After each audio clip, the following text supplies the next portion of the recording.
The most liberal pope in decades has stunned woke leftists around the world today. We're going to see the latest official doctrinal statement coming from the Vatican that's leaving far-left ideologues speechless. You're not going to want to miss this. Hey gang, it's me, Dr. Steve, your Patriot professor, here to help you stay sane during these insane times. So make sure to smack that bell and subscribe button. And gang, I do want to start by giving you a chance at getting even with Nancy Pelosi. You know that she and her ilk have been getting insider trading secrets for decades now, enabling their returns to beat the market every single year. But thanks to a little-known SEC database, guess what? We can have access to the very same trading secrets these politicians are privy to. We get to see what stocks corporate CEOs are buying up in real time, and then we get to piggyback on those trades to gain the same advantage for ourselves that Pelosi and the crooks in D.C. have. My friend Ross Givens has been tracking insider trading for years now, and his recommendations have led to investment returns of over 200%. Some have hit as high as nearly 1,500%, and now it's your turn. Click on that link below right now and learn how you too can trade like Pelosi. Click on that link and learn how to gain an insider advantage for yourself today.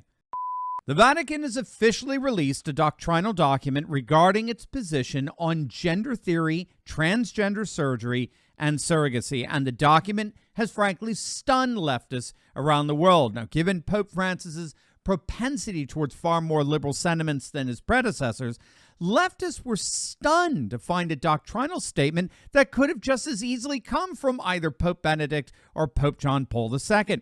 The document, entitled Dignitas Infinita, or Infinite Dignity, absolutely condemns gender theory and transgender sex change, as well as surrogacy, as an affront to human dignity. While the church reaffirmed that every single person, regardless of their sexual orientation, is of infinite dignity and worth and should be respected in accordance with that dignity and worth, nevertheless, gender theory is, according to the document, a, quote, inadmissible ideology, asserting that any and all attempts to alter an individual's immutable gender are ultimately misguided attempts at playing God. The document goes on to reaffirm the church's teachings on abortion as well as surrogate pregnancies, which the church considers contrary to the pro-life position, given its connection with IVF, in vitro fertilization, which the church sees as destructive of human dignity at the moment of conception. For right or for wrong, good or ill, regardless, what's key here is that even with the single most liberal pope in decades, the Vatican nevertheless has anchored itself firmly in traditional sexual morality and shows absolutely no signs of budging from that, period. And it was so interesting because this official document from the Vatican came just a couple of days after an op-ed appeared in the Connecticut Sentinel entitled, "The Transgender Tide is Turning."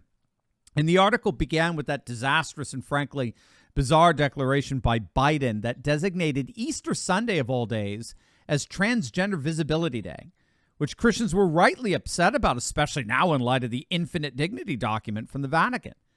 Even professional athletes were upset about it. NBA player Jonathan Isaac recognized that Biden's actions were intentionally divisive, writing on Twitter that the White House, quote, knows exactly what they're doing. They want you to hate. This helps no one and only promotes division. And the irony here is that the division begins on the political left. We've already been seeing it with Bill Maher, Piers Morgan, and most recently, the leader of the new atheist movement, Richard Dawkins, all of whom have come out staunchly opposed to trans ideology and woke leftism.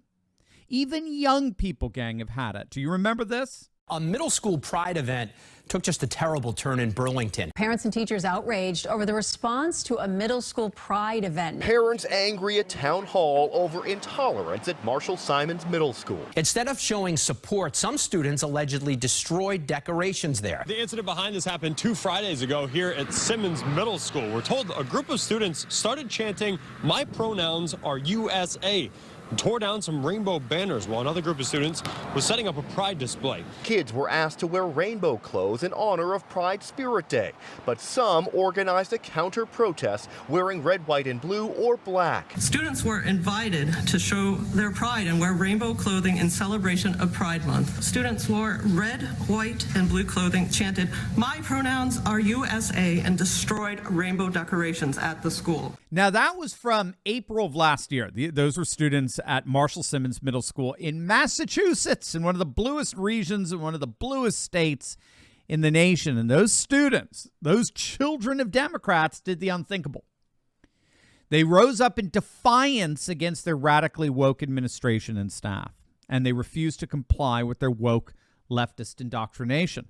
But the amazing thing here is that those students weren't alone. Just the month prior, in New York, students at John Jay High School protested their school's transgender bathroom policy, which allowed students to use the bathroom of their preferred gender, their self-identity, rather than their biological sex. And so students at that high school walked out of class en masse in protest of the policy, again, in freaking New York. This didn't happen in Texas or Louisiana. This happened in the bluest of blue states, New York.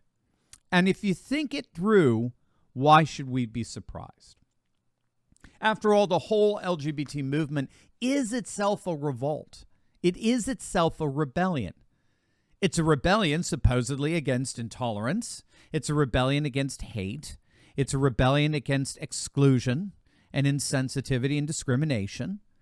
So if your whole worldview is itself built on rebellion, a rebellion against authority, a rebellion against tradition, a rebellion against custom and heritage that are now deemed to be irredeemably phobic, if your whole worldview is built on rebellion, why the hell do you think the next generation isn't going to rebel against you? If your whole worldview is built on the virtues of rebellion and revolt, why do you think the next generation is going to simply sit back and comply? These so-called adults, these so-called school leaders, are the epitome of absurdity. They deliberately deny to others the very civic dissent and disobedience they demand for themselves. It's unbelievable, just in terms of their dim-wittedness and their short-sightedness. As were all the hopes against hope with regard to Pope Francis, by the way. In the end, there was simply no way, given the importance of doctrinal continuity in the Catholic tradition. Gang, I'm sorry, there was no way that this doctrinal report was going to say anything other than what it ultimately ended up saying. Yes, I know Francis ruffles conservative feathers. His off-the-cuff remarks and some of his actions and recommendations, yes, I agree, have been extremely concerning in terms of the mixed messages those actions and recommendations send. No question.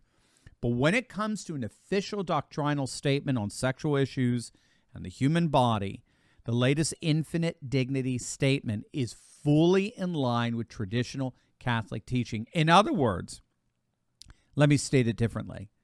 Infinite Dignity is a rebellion against the culture of rebellion.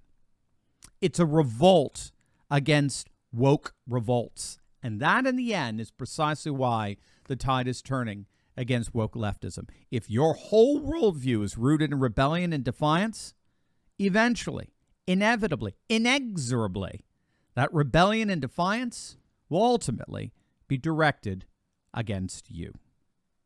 Hey, gang, I just wanted to give you a huge note of thanks to each and every one of you, the thousands of you that have recently clicked on the link below and joined our Insiders Club. As many of you know, we took a big hit from big tech. Our channel was completely and totally demonetized, but you, literally thousands of you, stepped in and you rescued me and this channel by bypassing big tech and joining our Insiders Club. You made it loud and clear to the Silicon Valley oligarchs that we're a movement, an army of like-minded patriots who refuse to be silenced by the international woke police. And so once again, I just want to take this moment to thank each and every one of you who have joined our Insiders Club for coming to our rescue. And for those of you who want to join in on the effort and take action, gang, just click on the link below and join our email list. That way we will never, ever, ever lose touch with each other, no matter what big tech does. So just click on that link below, join our email list, and become a part